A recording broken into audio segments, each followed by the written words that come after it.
Hello बच्चों, आप सभी का नवांकुर डिजी लेसन में स्वागत है।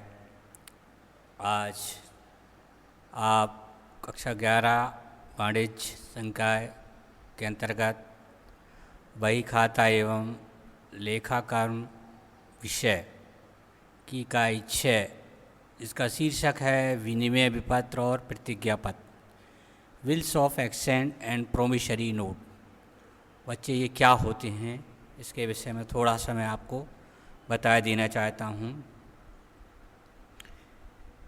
छोटे व्यापारी के पास पूंजी कम होती है, पैसा कम होता है। छोटा व्यापारी चाहता है कि बड़ा व्यापारी उसको कुछ वस्तुएं कुछ समय के लिए उधार दे दे, ताकि मैं बेच करके जो पैसा आए उससे उसका भुगतान कर दे। बड़े व्यापारी को अधिक मात्रा में पूंजी की आवश्यकता होती है और वो चाहता है कि मेरा माल नगद बिके और नगद बिकने के बाद जो पैसा है उसको पुनः व्यापार में वो नियोजित कर दे और उससे व्यापार चलाए। तो व्यापारिक जगत में एक बहुत बड़ी समस्या थी इसमें कि बड़ा व्यापारी या थोक व्यापारी सामान नगद बेचना चाहता है और छोटा व्यापारी या फुटकर व्यापारी सामान उधार खरीदना चाहता है। दोनों के साथ पैसों की समस्या थी, नकदी की समस्या थी। इस समाधान के लिए एक बीच का रास्ता निकाला गया। एक जो भी हमारे व्यापारिक जगत के विद्वान लोग थे, उन्होंने एक बीच का राह निकाली। उसमें ये तय किया गया कि थोड़ी देर के लिए थोक व्यापारी, बड़ा व्यापारी छोटे व्यापारी के लिए उधार सामान बेच दे। तो इससे छोटे व्यापारी की समस्या तो ख़त्म हो गई, उसको एक निश्चित समय के लिए उधार सामान मिल गया और वो अपना व्यापार कर सकेगा। लेकिन बड़े व्यापारी के लिए समस्या थी नकदी की, वो अभी हल नहीं हुई थी। तो उसके लिए क्या किया गया कि जब ये तय किया गया कि जो थोक व्यापारी होगा फुटकर व्यापारी को, छोटे व्यापारी को उधार माल बेच देगा और उसके बदले में उसको एक बिल लिखेगा। इसको बिल भी बोलते हैं, विनिमय पत्र को बिल के नाम से जानते हैं। बिल लिखने का मतलब ये होता है बच्चों कि वो एक स्टाम्प पेपर का है, इसमें कहीं कि ऐसे अभिलेख पर उचित टिकट लगा करके, जैसे मान लीजिए ए बड़ा व्यापारी है और बी छोटा व्यापारी है, तो ए विक्रेता होगा और बी क्रेता हुआ। तो जैसे ही उसने उसको उधार सामान, मान लीजिए आज 10,000 रुपये का सामान उधार बेचा और फुटकर व्यापारी ने ये बताया कि मैं आज से ठीक 2 महीने बाद आपको ये पैसे चुका दूंगा। तो जैसे ही उसने ये वस्तु बेची, माल बेचा, बेचने के साथ साथ ए नाम का जो व्यापारी है, जो माल को बेचने वाला है, एक बिल लिखता है। बिल एक अभिलेख होता है, एक कानून वैधानिक अभिलेख की श्रेणी में आता है। बिल में ये लिखता है कि आज तारीख को मैं आपको 10,000 रुपये मूल्य का माल आपको दे रहा हूँ और आज से ठीक 2 महीने बाद इस बिल का पैसा मुझे या मेरे आदेशित व्यक्ति को या इसके धारक को आप अदा करेंगे। ऐसा लिख कर के बी के पास भेज देता है और बी उस पर हस्ताक्षर करना मतलब उसको स्वीकार करना, स्वीकार करके ए को वापस कर देता है। अब जैसे बच्चों, मैंने अभी आपको बताया कि बी की समस्या तो हल हो गई थी, उसको उधार माल मिल गया था 2 महीने के लिए, लेकिन ए की समस्या का समाधान अभी नहीं हुआ था। तो आप ये क्या करेगा, यदि मान लो उसको पैसे की आवश्यकता है तो वो इस बिल को लेकर के बैंक के पास जाएगा। बैंक ऐसे बिलों का बट्टे पर भुगतान कर देती है। थोड़ा सा 2 महीने की अवधि के लिए बट्टा ले लेती है, राशि ले लेती है और उसका नकदीकरण उसको कर देती है। तो उसको नकद पैसा मिल गया। इससे व्यापारिक जगत में बड़ी क्रांति आई है। ये काम केवल एक किसी राष्ट्रीय स्तर नहीं बल्कि अंतर्राष्ट्रीय स्तर पर भी बिल के माध्यम से व्यापार को बढ़ावा मिला है। विल ऑफ एक्सचेंज आने से व्यापारिक जगत में बड़ी क्रांति हुई है, क्योंकि दोनों की समस्याओं का समाधान हो गया है और इससे व्यापार करने में सुविधाजनक होती है। तो ये विनिमय विपत्र के नाम से जाना है। तो यहाँ बच्चों आपने देखा, एक विक्रेता है, एक क्रेता है। विक्रेता लेखक होता है और जो क्रेता होता है वो उसको स्वीकार करने वाला होता है, इसको स्वीकर्ता बोलते हैं। अब बिल जिसके पास होता है वो उसका रिसीवर कहलाता है, प्राप्त करने वाला होता है। यदि बिल विक्रेता ने बैंक से भुना लिया है, बैंक से उसका पैसा ले लिया है, तो बैंक उसका पैसा मिलेगी। विक्रेता चाहे बिल का स्वीकृत, लेखक चाहे तो इस बिल को अपने किसी लेनदार को भी भुगतान में दे सकता है, जो बेचान ग्राही कहलाएगा। जैसे मान लीजिए ए को बिल मिला और ए ने बिल उठा करके सी को पैसे देने थी तो सी को दे दिए, तो उसका पैसा सी को मिलेगा। तो यहाँ इस तरह से 3 पक्षकार हो गए बिल के, विनिमय पत्र के 3 पक्षकार होते हैं, लेखक, स्वीकर्ता और बिल का प्राप्तकर्ता होता है।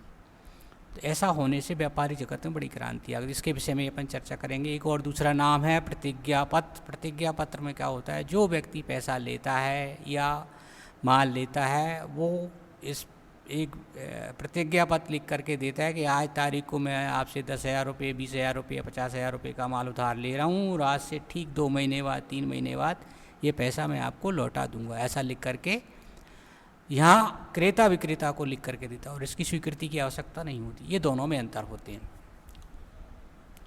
तो अब इस पर मैंने बहुत सारे क्वेश्चन तैयार किए हैं, उन क्वेश्चन के विषय में अपन पढ़ते हैं कि विनिमय पत्र क्या होता है। विनिमय पत्र एक अभिलेख है, वैधानिक अभिलेख है, जिसके माध्यम से व्यापार में लेन देन होता है। प्रतिज्ञा पत्र भी वैधानिक अभिलेख की श्रेणी में ही आता है, क्योंकि लिखने वाला खुद ही स्वीकार कर रहा है कि पैसा ले रहा हूँ और एक निश्चित समय के बाद उसको लौटाऊँ। अब इसकी परिभाषा देखिए, इसकी और विशेषताएं क्या है। विनिमय पत्र शर्त रहित होता है, इसमें कोई शर्त नहीं होती। शर्त रहित इसका मतलब ये हो गया, ऐसा नहीं पैसे हो जाएंगे तो दे देंगे, माल बिक जाएगा तो दे देंगे, बट वो तो यही लिखता है कि आज से ठीक 2 महीने बाद या 3 महीने बाद, जैसा उनमें आपस में समझौता हो जाए, बस वो टाइम का रहता है कि इतने समय बाद उसमें उल्लिखित राशि वो उसको देगा जिसने लिखा है, या जो उसको लेके आएगा, या जिसको वो आदेश देगा कि इसको भुगतान करना है। आज्ञा पत्र है, शर्त रहित आज्ञा पत्र है। आज्ञा देता है लेखक स्वीकर्ता को, जो लेखक द्वारा हस्ताक्षरित होता है, लेखक के हस्ताक्षर होते हैं उसमें, जिसमें लिखने वाला किसी निश्चित व्यक्ति को आदेश देता है। अभी मैंने बोला उदाहरण के लिए, यहाँ ए लिख रहा है और आदेश किसको मिल रहा है, बी को मिल रहा है। एक निश्चित उल्लेखित धनराशि होती है, जैसे राशि उसमें उल्लेख होता है 10,000, 20,000, जैसा कि उनके अंदर सौदा, उन दोनों के बीच में सौदा हुआ है, वो राशि लिखी होती है। या तो स्वयं या उसके द्वारा आदेशित व्यक्ति को या वाहक को मांगने पर देगा या निश्चित अवधि के बाद चुका देगा। ये इस विनिमय पत्र की एक परिभाषा होती है, ऐसा उस पर लिखा होता है। और अब इसकी विशेषताएं क्या होती है ये देखिए आप। शर्त रहित होता है, जैसे मैंने बता दी, इसमें कोई शर्त नहीं होती है, सिर्फ उसमें यही होता है कि राशि निश्चित होती है, व्यक्ति कोई भी होता है पाने वाला, तारीख निश्चित होती है, तब उसको देना होती है। यह ऋणदाता द्वारा लिखा जाता है, लिखने वाला ऋणदाता ही होता है, या इसको विक्रेता कह सकते हैं या लेखक कह सकते हैं, 3 नाम हो सकते हैं।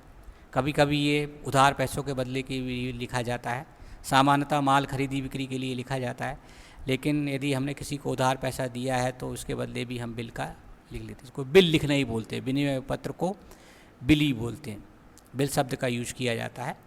विनिमय पत्र पूरा नाम है और बिल बीच में लिखते हो, इसमें बीच बीच में बिल बोला जाएगा। एक बिल वो भी होता है जो अपन माल खरीदते और बेचते हैं तो उसके बदले में हमें जो माल के स्वामित्व ट्रांसफ़र की जो रसीद मिलती है वो भी बिल के नाम से, वैसे इनवाइस होता है वो। ये लिखित आदेश होता है, मौखिक नहीं होता है, विशेषता होती है। इस पर लेखक के हस्ताक्षर होते हैं, इस पर देनदार की स्वीकृति होती है, अर्थात देनदार के हस्ताक्षर होते हैं। तो ये 5 विशेषताएं इसकी हुई। अगला क्वेश्चन, इसका क्या उपयोग है, क्या महत्व है, ये देखिए। तो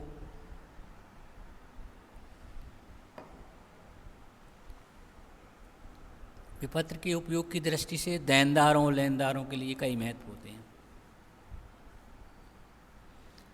नंबर 1 तो देखिए भाई, ये ऋण का एक लिखित प्रमाण हो गया, ऋण या लिखित प्रमाण हो गया ऋण का ये, कि विपत्र लेनदारों के लिए लिखित प्रमाण होता है। यदि किन्हीं कारणों से जिसको हमने पैसा दिया है यदि भुगतान नहीं करता है तो हम उसको न्यायालय में पेश करके उससे पैसा वसूल कर सकते हैं। लिखित प्रमाण होने से लेनदार ऋण की ओर से निश्चिंत हो जाता है कि भाई हमने, सामने वाले व्यक्ति ने हमसे पैसे लिए हैं और उसका उसने हमें लिखित में। भुगतान का भी साधन हो गया है। देखिए बच्चों, यहाँ बिना पैसे लिए दिए ही व्यापार चालू हो गया। आपने उसको बिल को बट्टे पर बैंक से भुना लिया है, बैंक ने बैंक में उतने आपके खाते में पैसे आ गए और आपने उठाकर चेक के माध्यम से दूसरों का भुगतान कर दिया है, तो ये भुगतान का साधन ही बन जाता है। हम बिल को अपने लेनदार को भी दे सकते हैं, इसको बेचान करना बोलते हैं। जैसे ए नाम के व्यक्ति कुछ बिल मिला था और इसने ए नाम के व्यक्ति ने, मान लीजिए सी नाम के व्यक्ति या डी नाम के व्यक्ति को पैसा ना दे करके ये बिल दे दिया, तो इस बिल का पैसा सी को मिल जाएगा, तो ये भुगतान का एक साधन भी बन जाता है। मुद्रा की बचत, विपत्र के माध्यम से व्यापार करने पर चल मुद्रा का कार्य कम हो जाता है, पैसे की बचत होती है। भाई नोट चलन में नहीं आते, कम उपयोग होता है, क्योंकि इसके माध्यम से ही व्यापार शुरू हो जाता है। ऋण चुकाने में भी सुविधा हो जाती है, विपत्र स्वीकार कर लेने पर ऋणी को ऋण चुकाने में सुविधा रहती है। वह खरीदे गए माल को बेचकर धन संग्रह कर लेता है। तो इस व्यक्ति ने बिल पर स्वीकृति दी है, वो निश्चिंत हो जाता है कि 3 महीने तक सामने वाला मेरे से पैसे मांगने नहीं आएगा। 3 महीने तक आराम से वस्तुओं को बेच करके धन संग्रह कर लेता है और 3 महीने बाद उसका भुगतान कर देता है। रकम प्राप्ति की निश्चिंता होती है, विपत्र लिख देने से लेनदार ऋण की रकम के लिए निश्चिंत हो जाता है कि उसको भी ये होता है कि निश्चित समय के बाद मुझे इतनी राशि प्राप्त हो जाएगी। उस हिसाब से वो अपने व्यापारिक की पूरी योजना बना लेता है, या किसी को उसको भी पैसे देने होते हैं तो वो भी उस हिसाब से उसको समय दे देता है कि इतना पैसा मेरा इस तारीख को आ रहा है और इस तारीख को पैसा आने के बाद मैं आपको दे दूँगा। और प्राप्त नहीं होता है तो फिर वो न्यायालय में बात प्रस्तुत करके पैसा वसूल कर सकता है। ये उसमें महत्वपूर्ण बात हो जाती है। अब विनिमय विपत्र जो होते हैं वो कई प्रकार के होते हैं, अलग अलग प्रकार दिए गए हैं। उसमें देखो आपको एक हो गए प्राप्त विपत्र, एक देय विपत्र, एक देशी विपत्र, एक विदेशी विपत्र, एक वाहक, एक रजिस्टर्ड। इस तरह से कई प्रकार से विपत्रों के प्रकार बताए गए हैं, लेकिन यहाँ अपन प्राप्त विपत्र और देय विपत्र में अंतर देखेंगे। बही खाते की दृष्टि से, लेखांकन की दृष्टि से विपत्र 2 प्रकार के होते हैं, एक प्राप्त विपत्र होता है और एक देय विपत्र होता है। और भी अलग हैं, ऐसे लिखने वाला देशी हो तो देशी विपत्र कहलाएगा, लिखने वाला विदेशी हो तो विदेशी विपत्र कहलाएगा। और भी ऐसे प्रकार उसमें दिए हैं, लेकिन लेखांकन की दृष्टि से इनका बड़ा महत्व होता है, तो ये देखते हैं। प्राप्त विपत्र कौन होता है और देय विपत्र किसके लिए होता है। जैसे अभी मैंने 2 उदाहरण दिए थे कि ए ने बी को माल बेचा है, तो ए लिखने वाला होगा और बी स्वीकार करने वाला होगा। ए के लिए ये बिल प्राप्त विपत्र कहलाएगा और बी के लिए देय विपत्र कहलाएगा। बिल एक ही है, यहाँ ध्यान रखना है। इसको ये प्राप्त विपत्र के नाम से जानेगा और इसको ये देय विपत्र के नाम से जानेगा। ये है प्राप्त विपत्र और देय विपत्र की यही परिभाषा है। यही आशा है कि अभी मैंने उदाहरण दिया कि ए ने बी को माल बेचा और उसके बदले में एक बिल लिखा है, इसको बिल लिखना बोलते हैं, कि आज से इतने दिन बाद इतनी राशि इतनी तारीख को मुझे या मेरे इसके धारक को या मैं जिसको आदेश दूंगा उसका भुगतान करोगे। ये इस तरह की इसकी भाषा होती है। इस पर टिकट लगा होता है, लिखने वाले के हस्ताक्षर होते हैं, स्वीकार करने वाले के हस्ताक्षर होते हैं, आदि छोटी मोटी जानकारी इसमें लिखी होती है। तो जो लिखने वाला होता है उसके लिए ये प्राप्त विपत्र कहलाता है, और जो देने वाला होता है इसके लिए देय विपत्र कहलाता है। इसको देय विपत्र के नाम से जानते हैं। तो व्यापारी को इस विपत्र की राशि प्राप्त होती है प्राप्त विपत्र की, और व्यापारी को इस विपत्र की राशि चुकानी होती है। आवश्यकता पड़ने पर व्यापारी से बैंक से बट्टे पर भुना सकता है। भुनाने का मतलब होता है बच्चों, बैंक से पैसा प्राप्त करना होता है। बिल को लेकर बैंक के पास चली जाती है, तो बैंक क्या करती है, साख के आधार पर ये चूँकि चलते हैं, कानून के आधार पर ये चलते हैं, तो बैंक क्या करती है, ऐसे विपत्रों का बट्टे पर भुगतान कर देती है। इसे बट्टे पर भुनाने का प्रश्न नहीं, क्योंकि इसका तो पैसा देना होता है। विपत्र का बेचान किया जा सकता है। बेचान का अर्थ होता है कि इस विपत्र का हम स्वयं पैसा ना लेकर के या बैंक से ना भुना करके हम अपने किसी लेनदार को उसको भुगतान में दे देते हैं, तो इसको बेचान करना बोलते हैं। इसका बेचान नहीं किया जा सकता बच्चों। इसकी गणना व्यापार की संपत्तियों में होती है, प्राप्त विपत्र की गणना, और इसकी गणना व्यापार के दायित्वों में होती है, दायित्व की तरह होता है। इसकी रकम प्राप्त होती है और इसकी रकम चुकाने होती है। तो ये प्राप्त विपत्र और देय विपत्र में 5 अंतर आपके हो गए। लेखांकन की दृष्टि से, बही खाते की दृष्टि से यही महत्वपूर्ण होते हैं। वैसे और विपत्रों के प्रकार दिए गए हैं, वो केवल थ्योरी की दृष्टि से हैं, बट मोटे तौर पर सारे विपत्रों को अपन प्राप्त विपत्र और देय विपत्र ही बोलते हैं। जिसका हमें पैसा मिलना होता है वो प्राप्त विपत्र है, और जिसका हमें पैसा देना होता है वो देय विपत्र होता है। एक दूसरे को व्यापारी विपत्र लिखते भी हैं और स्वीकार करते भी हैं। हमने जो बिल लिखा है वो हमारे लिए प्राप्त विपत्र है और हमने जिस पर स्वीकृति दी है वो देय विपत्र के नाम से जाना जाता है। तो कई व्यापारी विपत्र लिखते भी हैं और स्वीकार करते भी हैं। तो जिनका पैसा हमें देना है वो देय विपत्र हो गया, और जिसका पैसा मिलना है वो प्राप्य होता है, प्राप्त नहीं होता है। अब विनिमय विपत्र और प्रतिज्ञा पत्र में अंतर हो गया। जैसे अभी मैंने आपको बताया था कि विनिमय विपत्र और प्रतिज्ञा पत्र में अंतर क्या। तो विनिमय विपत्र में विपत्र लिखा जाता है और उसकी स्वीकृति होना अनिवार्य होती है, तब वो महत्वपूर्ण दस्तावेज बनता है। और प्रतिज्ञा पत्र में स्वीकृति लेने की आवश्यकता नहीं होती, केवल लेने वाला ही लिख के दे देता है कि मैंने आज से 10,000 रुपये उधार लिए या माल लिया और मैं आज से ठीक 2 महीने बाद आपको पैसा दे दूँगा। विनिमय विपत्र, इसमें पक्षकारों की संख्या 3 होती है, लिखने वाला, स्वीकार करने वाला और प्राप्त करने वाला। प्रतिज्ञा पत्र में पक्षकारों की संख्या 2 होती है, ये अंतर हो गया। ये शर्त रहित लिखित आज्ञा पत्र होता है और ये शर्त रहित लिखित वचन पत्र होता है। दोनों ही शर्त रहित होते हैं, बट ये आज्ञा देता है एक व्यक्ति, लिखने वाला स्वीकर्ता को आदेश देता है, आज्ञा देता है, और इसमें ये वचन देता है कि मैं आज से 2 महीने बाद आपको पैसे देने का वचन देता हूँ। यह लेनदार द्वारा अपने देनदार पर लिखा जाता है और ये देनदार द्वारा अपने लेनदार को लिखा जाता है, ये अंतर है। इसका भुगतान विपत्र के वाहक को ही किया जा सकता है। वाहक मतलब जो लेके जाएगा उसको पैसा मिल जाएगा, और इस विपत्र का लेनदार या प्राप्तकर्ता को ही प्राप्त कर सकता है। स्वीकृति के पश्चात ही विपत्र विनिमय प्रलेख की श्रेणी में आता है। जब लिखने वाला लिख देता है, स्वीकर्ता उस पर हस्ताक्षर कर देता है, तो ही वो विनिमय प्रलेख की श्रेणी में आता है। इसमें स्वीकृति की आवश्यकता नहीं होती है, प्रारंभ से ही विनिमय प्रलेख कहलाता है। जैसे लिखने वाले ने लिख दिया और साइन करके उसको दे दिया है तो महत्वपूर्ण दस्तावेज बन जाता है, कानूनी दस्तावेज की श्रेणी में आ जाता है। आप विपत्र के बेचान या पृष्ठांकन से आप क्या समझते हैं, समझाइए। बच्चों में एक मोटी तौर एक बात और बता देना चाहता हूँ कि विपत्र के मोटे तौर पर 3 ही उपयोग होते हैं। यदि हमें पैसे की आवश्यकता नहीं है तो हम बिल को अपने पास रखें और जैसे ही तारीख आ जाए उस पैसा खुद हम ले लें। दूसरा उपयोग, यदि हमें पैसे की आवश्यकता तो बैंक चले जाएं, बैंक ऐसे विपत्र का पट्टे पर भुगतान कर देती है। तीसरा उपयोग होता है कि हम अपने लेनदार को इसका भुगतान में इसको दे दें और लेनदार फिर उसका पैसा प्राप्त कर लेगा। तो ये बिल के मोटे तौर पर 3 ही उपयोग होती हैं। ये भी एक प्रश्न बन जाता है कि बिल के 3 उपयोग हैं: स्वयं पैसा प्राप्त करना, पट्टे पर बैंक से बिल को भुनाना और लेनदार को भुगतान में पत्र बेचान कर देना। अब बेचान या पृष्ठांकन से क्या मतलब होता है। जैसे बताया कि विपत्र का लेखक या धारक प्राप्त विपत्र को भुगतान के रूप में अपने लेनदार या साहूकार को दे सकता है। इसे विपत्र का बेचान या पृष्ठांकन करना कहते हैं। उसके पीछे वाले हिस्से पर ऐसा लिख कर दे देता है कि आप कृपया इस बिल का भुगतान इस व्यक्ति को करें। जैसे मैं ए नाम का व्यक्ति हूँ, तो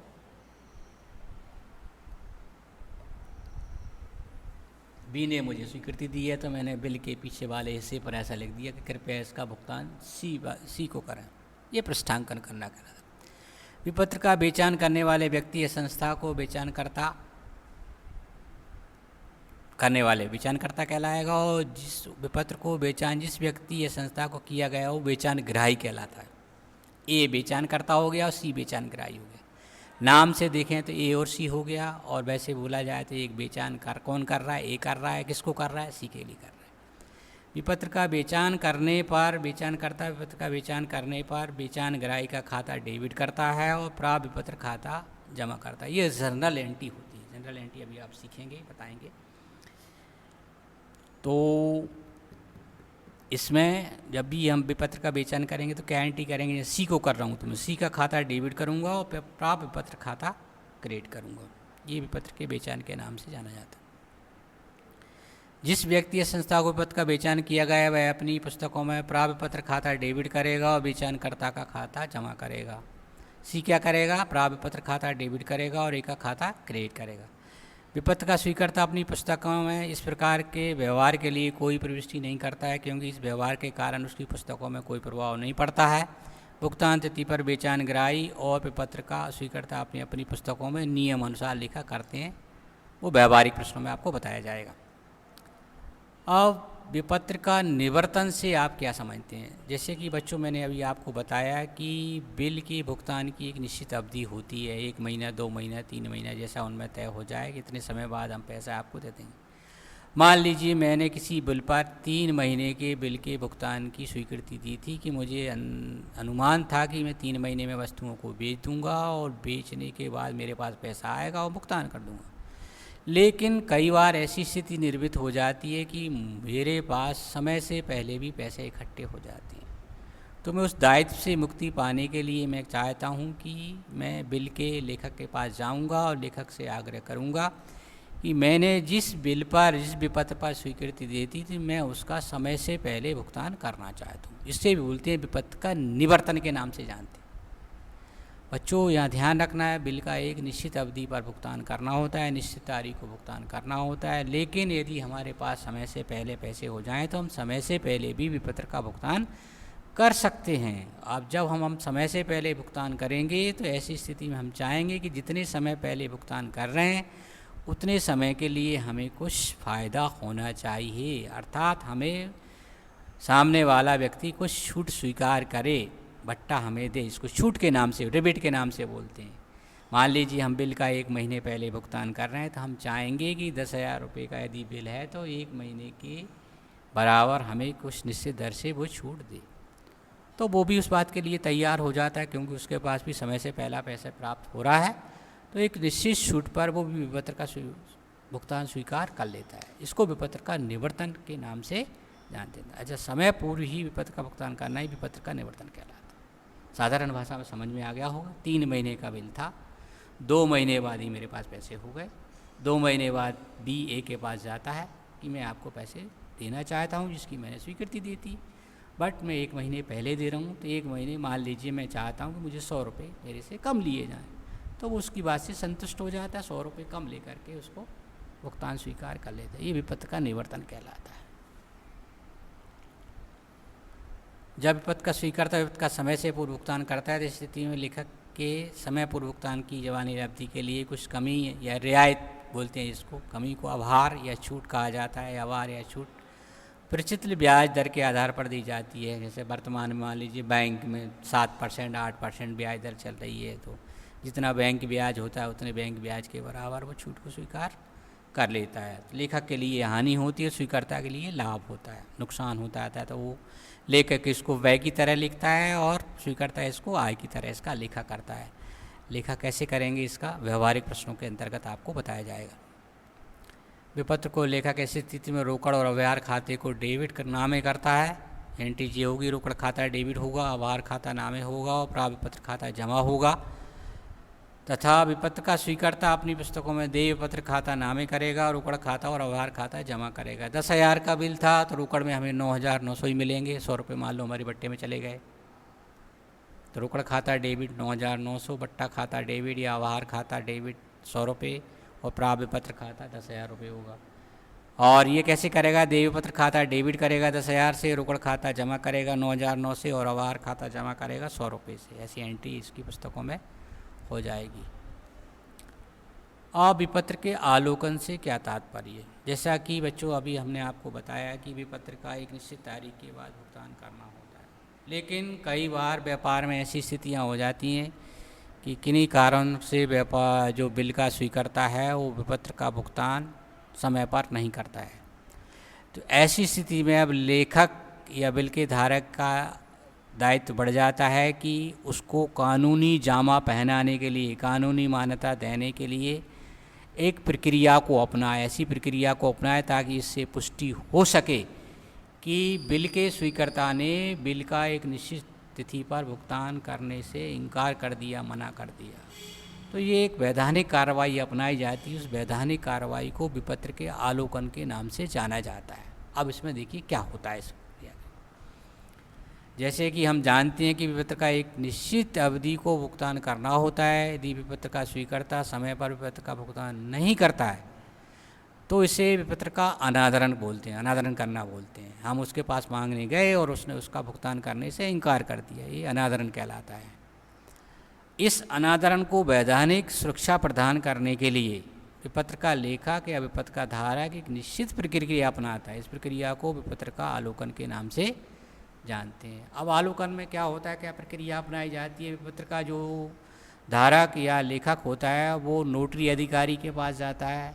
नोटरी अधिकारी को ये बात बताता है तो नोटरी अधिकारी इस बिल को लेकर के फिर बिल के स्वीकर्ता के पास जाता है। अब बिल का स्वीकर्ता इसको बिल का भुगतान करने से इनकार कर देता है तो उससे वो कारण पूछता है कि किस कारण से आप बिल का भुगतान नहीं कर रहे हैं। तो जब उसका भुगतान करने से वो इनकार कर देता है तो नोटरी अधिकारी इस बात का एक प्रमाण पत्र बिल के लेखक को देता है कि मैं इस बिल का भुगतान प्राप्त करने के लिए मैं गया और इसने इन कारणों से भुगतान करने से मना कर दिया है। तो ये सारी की सारी प्रक्रिया आलोकन के नाम से जानी जाती है और इस पर होने वाला खर्चा आलोकन व्यय कहा जाता है। हमें वकील साहब को फीस देना होती है, कुछ खर्चे भी होते हैं आने जाने के, वो खर्चे बाद में सारे के सारे पैसे बिल के स्वीकर्ता से ही वसूल किए जाते हैं। अभी भले तात्कालिक रूप से जिसके पास बिल है वो उसका भुगतान कर दे, लेकिन अंतिम रूप से ये दायित्व भी बिल के स्वीकर्ता के ऊपर ही पहुंच जाता है। तो ये प्रक्रिया आलोकन के नाम से जानी जाती है। सरकार द्वारा आलोकन अधिकारी द्वारा तय किया जाता है, इसे हम नोटरी अधिकारी कहते हैं। इस प्रक्रिया में आलोकन अधिकारी विपत्र को भुगतान न होने के कारण आदि लिखकर स्वीकर्ता को एक प्रमाण पत्र देता है। इस कार्य के लिए जो व्यय होता है उसे आलोकन व्यय, निगरानी व्यय कहते हैं। यह व्यय विपत्र के धारक द्वारा अदा किए जाते हैं, लेकिन अंतिम रूप से का भार विपत्र के स्वीकर्ता पर पड़ता है। यह व्यापार का व्यय होता है, इसे संबंधित पक्षकार अपनी अपनी पुस्तकों में व्यापार व्यय या आलोकन व्यय के नाम से लेखा करते हैं। शायद प्रक्रिया आपको समझ में आ गई होगी कि आलोकन का मतलब क्या होता है। आलोकन कब होता है? जब बिल का स्वीकर्ता समय पर बिल का भुगतान करने से इनकार कर देता है। तो जो भी वैधानिक कार्रवाई अपनाई जाएगी वो आलोकन व्यय के नाम से जानी जाती है। तो ये बच्चों आज की इकाई विनिमय विपत्र और प्रतिज्ञा पत्र के लिए क्वेश्चन थे। अब व्यवहारिक प्रश्न आएंगे तो व्यवहारिक प्रश्नों के समय और आपसे इस पर चर्चा की जाएगी। बहुत सारी थ्योरी के प्रश्न पर बात होगी, पुनः रिवीजन होगा। तो अभी आपको ये जो नोट्स दिए जा रहे हैं, इन नोट्स को आप अपनी कॉपी में उतार लें, पढ़ें, बार बार पढ़ें, बार बार वीडियो को सुनें, इसमें हम क्या बोल रहे हैं। और समस्या होने पर व्यक्तिगत मेरे फ़ोन नंबर पर, मोबाइल नंबर पर फ़ोन लगा करके आप बात कर सकते हैं।